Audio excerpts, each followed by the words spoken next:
titled Headless Man, Grandpa's Ghost. When dealing with anything supernatural, one must realize that there are many different variations of the word itself.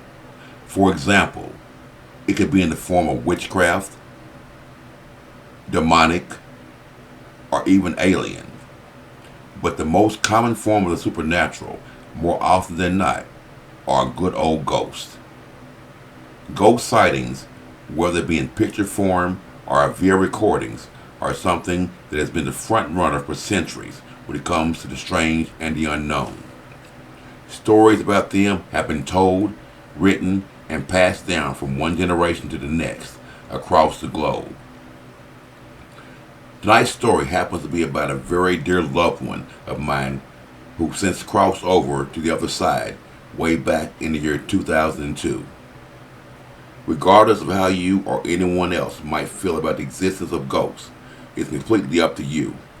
All I know is that the story that I'm about to share with you tonight comes from a man of faith, a God-fearing man who had no reason to lie or fabricate anything just to bring attention to himself or to his loved ones. So sit back, relax, grab some snacks, and be entertained to yet another Muhlenberg County ghost story from the hood. One of my earliest memories that I have of dealing with anything supernatural happened when I was about 5 years old. During that time, I often spent the night with my grandparents. Granny would come to our house and pretty much legally kidnap me from Mom. I was her first grandchild, so the love and affection that both her and Granddaddy showered me with was overwhelming. To say that I was a spoiled grandkid would be putting it mildly.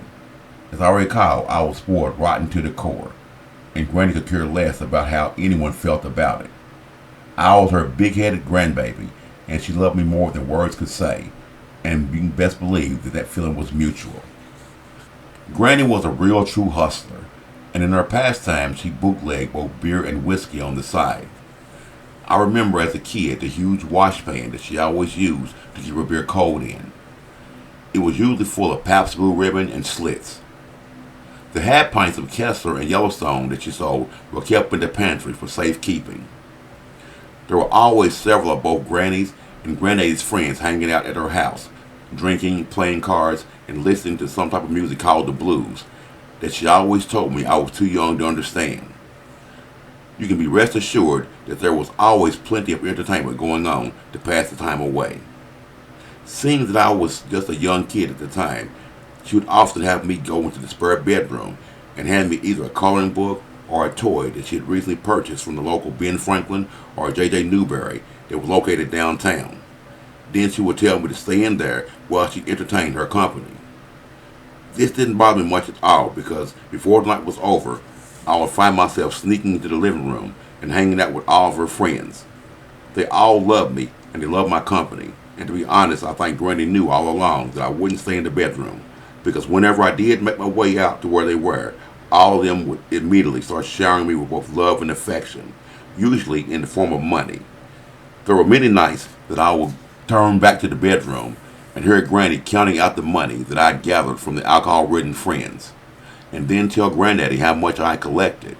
Usually it was around $15 or $20 in both change and paper bills. So the one thing that I learned early on was that going to Granny's to spend the night always kept my piggy bank fat.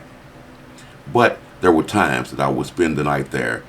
It would only be me and my two grandparents. On these particular nights, the mood for me wasn't near as cheerful as it was when the house was full of people.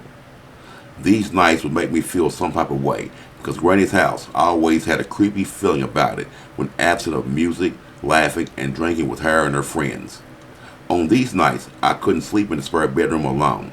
I'd insist that they allow me to sleep in the bedroom with them. I was too frightened by the strange noises that I would hear throughout the night.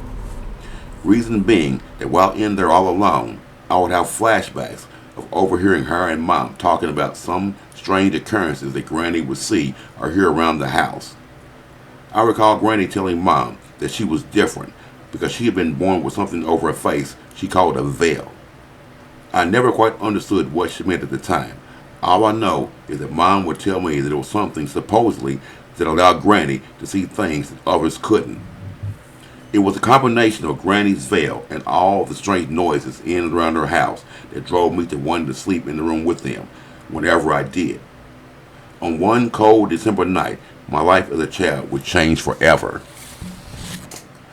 My grandparents' house, like many of the houses were back then, was heated by an old pot-bellied cast-iron coal stove that sat smack dead in the middle of their living room.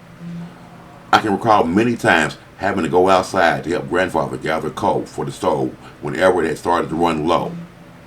The coal that we gathered was in a large pile located on the back side of my grandparents' house, which was always dark, damp, and creepy.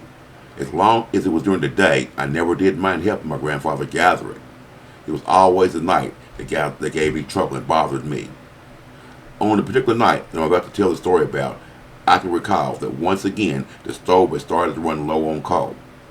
It was late, and I had already fallen asleep once the last few remaining friends of Granny's had left to go home. Seeing that I was asleep, Granddaddy didn't bother to wake me and ask me if I would go help him gather the coal. But for reasons unknown, I woke up anyways, perhaps to get a drink or maybe even use the bathroom.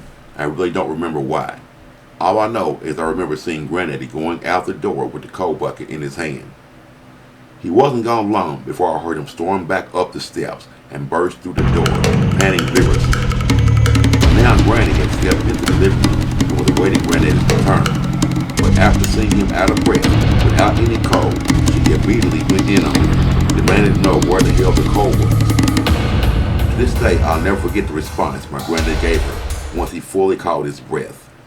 His reply was, "Hey woman, if you want some coal, you can get off your fat ass and go out and get the coal your damn self." Bear in mind, up until then, I had never once heard my granddaddy curse or use any kind of foul language whatsoever.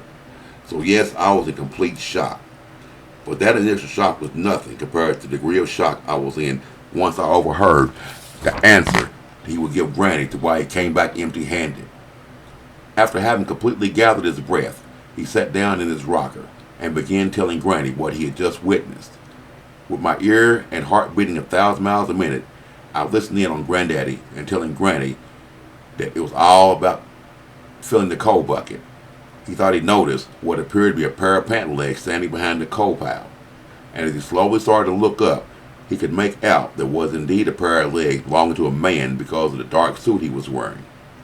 Once he made it up to the chest area and was about to try to make out who it was, he quickly saw that whatever it was in front of him didn't have a head. It was as headless as the horseman himself.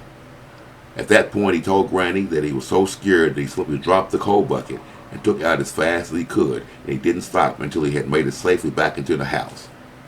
As you can imagine, after hearing this, I was unable to sleep at all that night alone. So off to my grandparents' room I went. It would be months before I would ever step foot back in my grandparents' yard, let alone spend the night with them. As time went on, I never once heard my grandfather speak about the headless man to anyone again other than my mom. Probably because right after that experience, he got rid of the old pot-bellied stove and replaced it with an electric one. Many years have passed since that cold December night, and my grandparents have since gone on to being with the Lord. But the memories of that night will forever be embedded deep down in my heart and my soul. Never ever forgetting the look on my granddaddy's face and the fear in his voice. And it also being the only time that I would ever hear him curse at Granny. So if you're ever in Central City at night near Gish Park and you just happen to run into someone wearing a dark suit, be sure to look them up over very closely just to make sure the person has a head. For the headless man, I'm quite sure, still roams the hoods and the woods of Central City. I'm Sir Creepsta, and until next time, stay terrified.